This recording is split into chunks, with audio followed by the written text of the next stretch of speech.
पाकिस्तान की सियासी और फौजी क़यादत के बारे में उन्होंने तारीफ़ भी की और उन्होंने बरमला एतराफ़ किया कि आसिम मुनीर की मुदब्बिराना साथ के बगैर आज का ये दिन नहीं देख सकते थे। और साथ ही उन्होंने FM को बेहतरीन कमांडर ही नहीं बेहतरीन सिफारतकार भी कहा। आप क्या कहेंगे? जी, बहुत अच्छी बात है। पाकिस्तान का नाम रोशन हुआ, पाकिस्तान की लीडरशिप को रिकग्नाइज किया गया इंटरनेशनली। और मेरा ख्याल है इंटरनेशनल फोरम पे जहाँ सारी दुनिया देख रही है, इसको मॉनिटर कर रही है, अगर पाकिस्तान के वजीर आजम और पाकिस्तान के आर्मी चीफ का नाम इस तरीके से लिया जाता है और इन तहसीन भरे अल्फाज में लिया जाता है, तो पाकिस्तान की इसके अंदर इज्जत बढ़ती है। तो बहुत अच्छी बात है जी, very positive, very good. I think उनको they need the recognition, they deserve the recognition, और उनको अल्लाह ताला ने ये मकाम भी दिया। बड़ी अच्छी बात है। बिल्कुल। अच्छा शहजाद साहब, वैसे तो जो पहले डेट थी इन मुज़ाकरात के हवाले से वो पहले कैंसिल हुई, फिर उसके बाद दोबारा से आज के दिन के हवाले से डिसाइड हुआ कि सब जो तीनों ममालिक के सरबराहान हैं वो जाएंगे और इस मामले को आगे बढ़ाएंगे। आपके ख्याल में कोई खला रह गया था जिसकी वजह से पहले तो कैंसिल किया गया इस दौरे को, फिर दोबारा से तमाम चीज़ें डिसाइड हुई? मेरा ख्याल है देखिए, इसमें क्योंकि चार पार्टीज शामिल हैं, तो चार पार्टीज में कहीं ना कहीं पे डिसीजन मेकिंग के अंदर कोई डिलेज तो होते हैं। तो मेरा ख्याल है इतने बड़े मसले को और इतने गहरे मसले को जब देखा जाएगा तो इसमें कोई ऐसी हैरानकुन बात नहीं है। और फिर चार डिफरेंट जगहों से लोगों ने आना है, उनकी अपनी जो सिक्योरिटी, सेफ्टी, प्रोसीजरल चीजें जो हैं, डिसीजन मेकिंग, मेरे ख्याल में जब आप इन चीजों को देखते हैं और फिर उसके बाद जाहिर है इश्यूज ऐसे हैं जिसके ऊपर के डिटेल में काम करने की जरूरत है उनको अपनी टेक्निकल टीम्स के साथ भी। तो ये प्रोसेस ही हुआ करता है, इसका कोई ऐसा नेगेटिव मीनिंग नहीं लेना चाहिए। और जैसा मैंने कहा, चार साइड्स हैं, इन चार साइड्स के अंदर लेकिन जब शहजाद बात होगी साहब, तो इस इतना तो तमाम टाइम। पीस टॉक प्रोसीजर में जो बार बार स्पॉइलर का जिक्र इसराइल के हवाले से किया जा रहा है, कुछ खबरें ऐसी भी आ रही थी कि इसराइल शायद कुछ प्लान कर रहा था इस समिट को ख़राब करने के लिए या कुछ मामलात के हवाले से, तो इसलिए इसको डिले किया गया। लेकिन अब जबकि मामलात बेहतरी की तरफ जा रहे हैं, तो आपके ख्याल में जो शराइत हैं जो ईरान की तरफ से भी पेश की गई, जो अमेरिका की तरफ से भी पेश की गई, क्या वो इतनी काबिल अमल शराइत हो गई थी कि उसके बाद ये फाइनली डिसाइड हो गया कि हाँ अब मुज़ाकिरात की तरफ जा रहे हैं? नहीं, देखिए, ये तो फैसला उसमें मेमोरेंडम ऑफ अंडरस्टैंडिंग में हो चुका था ना, कि देखिए, हमें मसले को पहले समझना चाहिए। इस मसला ये था कि एक जंगबंदी का अमल था। उस जंगबंदी के अमल के बाद फिर कुछ तीन चार चीजें तय होने वाली थी, उसके लिए मुख्तलिफ ग्रुप्स बनाए गए। और वो ग्रुप्स जो हैं वो अब मिलके तो उसको टेक्निकल डिटेल्स और उसके जो बाकी प्रोसेस है उसको फॉलो करेंगे कि इसको किस तरीके से, कितने टाइम पीरियड में, क्या अवामिल होंगे, इधर से एक हर तरफ से क्या क्या अचीव किया जाएगा, जिसके बाद इसके जो मुख्तलिफ अज्जा हैं वो अपने तौर पर इकट्ठे होकर एक मुस्तकिल अमन दे पाएंगे। इसराइल का इसमें ताल्लुक, इसराइल आज भी, पहले भी खराब करना चाह रहा था, खराब करने की कोशिश भी की, आज भी करेगा, कल भी करेगा और करता रहेगा, क्योंकि उसकी तो ख्वाहिश नहीं है कि ये अमन का मुआहदा हो। तो वो बिल्कुल। तो अब जो करने वाले जिनके बीच में ये जंग है, जिसके अंदर अमेरिका और ईरान है, तो मेरा ख्याल है ये उनकी उस पे है कि क्या वो जंग पे वापस जाना चाहते हैं या नहीं, और यकीनन नहीं जाना चाहते, इसीलिए वो इतनी एफर्ट करके तो इस जगह पे पहुंचे हैं जहां पर के अमन का रास्ता जो है उसका तयन किया जा सके। अच्छा, ईरान का रवैया इस पीस टॉक के दौरान काफ़ी मोहतात रहा है और अभी भी कुछ मोहतात ही देखा जा रहा है। वैसे तो वो बिल्कुल इस पीस टॉक के हवाले से पूरी तरह तैयार थे, क्योंकि डोनाल्ड ट्रंप के जो बयानात मुसलसल सुबह में कुछ आते हैं और शाम में कुछ आते हैं, आज भी उनकी तरफ से जो बयानात आए कि अगर तो ईरान नहीं रजामंद होगा तो दोबारा से बमबारी करेंगे। आपके ख्याल में ये अमेरिका की सीरियसनेस शो कर रहे हैं कि वाकई अमेरिका इन मामलात को पुरअमन तरीके से आगे लेकर जाना चाहता है?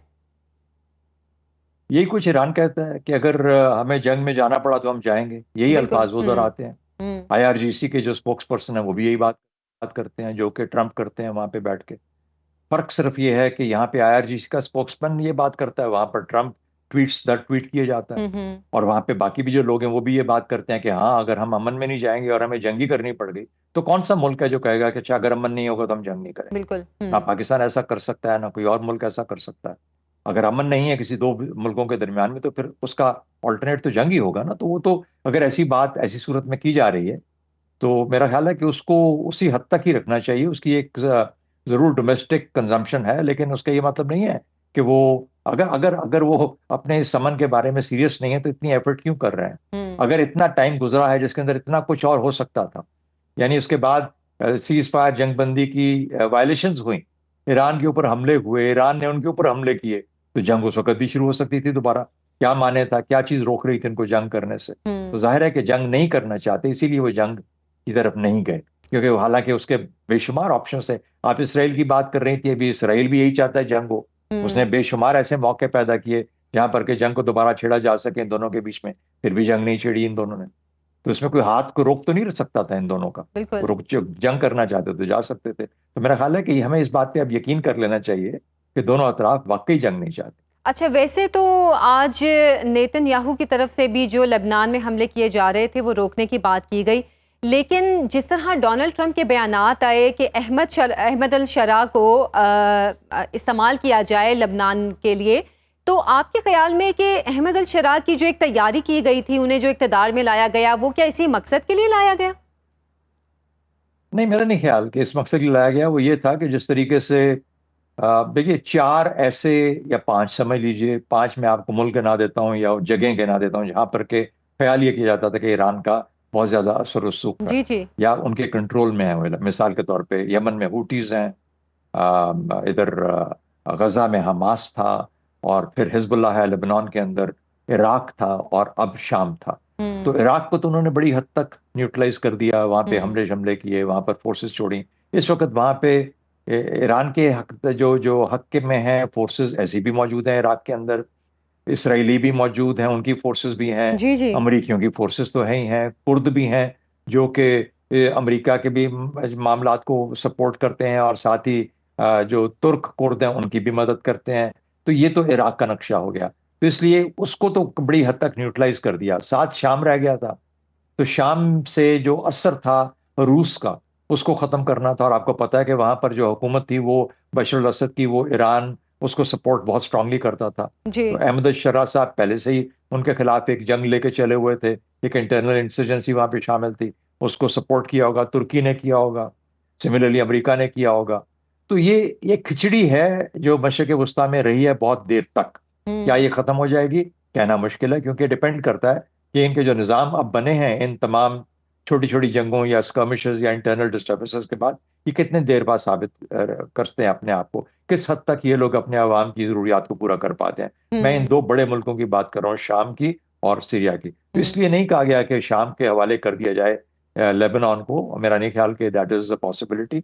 ईरान, लेबनान और शाम आपस में पड़ोसी हैं, और इनकी आपस के जो तल्लुकात हैं वो भी काफी गहरे हैं। बिल्कुल। लेकिन मेरा ख्याल है कि जहां पर लेबनान के अंदर एक रिकग्नाइज सॉवरेन गवर्नमेंट है, हमें उसको भी मान लेना चाहिए। हिजबुल्लाह तो है ही है, हिजबुल्लाह एक मलिशा है, ये रेगुलर आर्मी भी नहीं है, और ना ही ये लेबनान इसको ओन करता है। लेकिन बाहर सूरत वो एक इतनी स्ट्रांग प्रेजेंस है वहां पर आर्म्ड मलेशिया की, कि वो आर्म्ड मलेशिया जो है वो उसको ईरान सपोर्ट करता है। तो बिल्कुल। अहमद शर्रा जो है, क्या उनके अंदर इतनी काबिलियत आ गई है कि वो अपने तौर पे हिजबुल्लाह को टेक ऑन कर लें? मेरा ख्याल है इस वक्त तो नहीं है। और हिजबुल्लाह भी और ईरान भी चाहेगा कि अपना जो फोकस है वो सिर्फ फिलहाल इसराइल पे ही रखे, ना कि वो शाम के साथ कोई एक और देखिए, ट्रंप साहब की जो बातें होती हैं वो कोई ऐसी ही होती हैं कि उनको बस खड़े खड़े बात कर दी उन्होंने, कोई इसके बारे में सोचा कुछ नहीं होगा।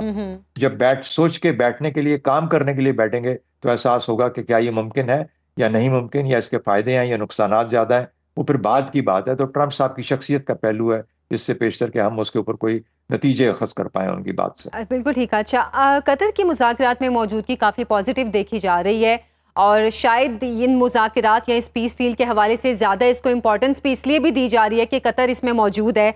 अब ईरान अमेरिका सालिसी के वजह से भी और इन तमाम मुज़ाकरात के पीसफुल होने के बाद आप मिडल ईस्ट में क्या देख रहे हैं? कतर का एक तो असर रसूख ठीक है, पीस टॉक के तौर पर सामने हमेशा आता रहा है, लेकिन इन मुज़ाकरात के बाद आप कतर का किरदार क्या देख रहे हैं, और बाकी मिडिल ईस्ट कंट्रीज को आप कहाँ देख रहे हैं? देखिए, मिडल ईस्ट जिससे जीसीसी कहते हैं, जीसीसी के अंदर दो मुल्क हैं जिनकी हैसियत जो है वो डोमिनेटिंग है। वो हैं सऊदी अरेबिया और यूएई। जी जी। यूएई अपने महल्ले वकू की वजह से, और फिर उसके बाद एक उसकी इकोनॉमी में एक वाइब्रेंस थी। सऊदी अरेबिया इसलिए कि एक बड़ा मुल्क है, बड़ी मिलिट्री है, बड़ी कुव्वत है, हम्म। तो उसकी अपनी वो हैसियत है। बाकी बहरेन, ओमान और कतर और कुवैत, ये चार मुल्क ऐसे हैं जो कि छोटे छोटे जजीरे हैं, हम्म। जिनके ऊपर के किसी किस्म का असर होना, उनका असरअंदाज होना कोई बहुत शायद पॉसिबल नहीं। ओमान अलबत्ता एक ऐसा मुल्क जरूर है कि जिसने कि अपने आप को बहुत स्टेबल और स्टडी रखा हुआ है, हम्म। तो वो अपना रोल ऐसा ही अदा करता रहेगा। जहां तक कतर का ताल्लुक है, कतर कोशिश करता है, क्योंकि वो दो ऐसे धड़ों के बीच में फंस गया है जहां पर पड़ोसी है उसका ईरान, और हम्म। बहुत सारी जो जो गैस फील्ड्स हैं इसकी कतर की, उनका फिलहाल जो रास्ता है वो होर्मुज के थ्रू है। और उसका जो बिगेस्ट, जो जिसको नॉर्थ साउथ गैस फील्ड कहते हैं, जी ये जी। नॉर्थ साउथ गैस फील्ड हम्म। ऐसी है जिसके अंदर से एक मुंह जो है वो ईरान में है, और उसी गैस फील्ड का दूसरा मुंह जो है वो कतर में है। तो उनको बहुत सारी चीजों को ईरान के साथ मिलके लेके चलना पड़ता है। वो अपने आप को किसी मुतखारिब साइड के ऊपर खड़ा उस तरीके से नहीं कर सकते जिस तरीके से कि गालिबन हम्म। यूएई खड़ा कर लेता है जिस तरीके जी से, या कुवैत है, तो मिसाल के तौर पे। तो ये डिफरेंसेस हैं उनकी अप्रोच के अंदर। लेकिन ये सब चाहेंगे, क्योंकि ये सब के सब इस वक्त एक जिसे कहते हैं इकोनॉमिक ब्रेकआउट की तरफ जा रहे थे, जी कोशिश जी। कर रहे थे कि हम्म। ये सिक्योरिटी के मामला से निकल के अब हम इकोनॉमी की इसको अपनी स्ट्रांग करें, डाइवर्सिफाई करें, इकोनॉमीज की शक्ल बदलें। यूएई भी कर रहा था, सऊदी अरेबिया कर रहा था, और कतर ऑलरेडी काफी इस चीज में अपने आप को लेकर चल रहा था। तो ये तमाम लोग मुल्क ये चाहते हैं, तो मेरा ख्याल है ये चाहेंगे कि जल्द से जल्द अमन भी बहाल हो, तल्लुकात में भी बेहतरी आए, और ईरान के साथ जहां जहां मुमकिन हो तावन किया जाए, और उसके बाद आके लेके चला जाए। इसके बाद इसके अलावा कोई क्या बहुत बड़ी तब्दीली हमारे यहाँ आमतौर पे ये की जाती है कि शायद अमेरिका चला जाएगा छोड़ के खत्ते को ईरान, ऐसा नहीं होता। जाहिर है उनकी सिक्योरिटी, उनके जितने भी डायनामिक्स हैं सिक्योरिटी के, डॉक्ट्रिन्स हैं, जो उनका सामान जो आता है, सामान हर्बी, वो जी सब का जी सब बिल्कुल। वहां से, हम्म। या वेस्ट यूरोप से या अमेरिका से आता है, तो वो इस तरह से एकदम से तब्दील अपने आप को ना कर सकते हैं, ना करेंगे। लेकिन कोशिश होगी कि इकोनॉमिक एक्टिविटी को सामने आने दिया जाए, ताकि हम्म। वो मिलके फिर सब लोग उसको एक्सेप्ट भी करें, उसको लेके चलें।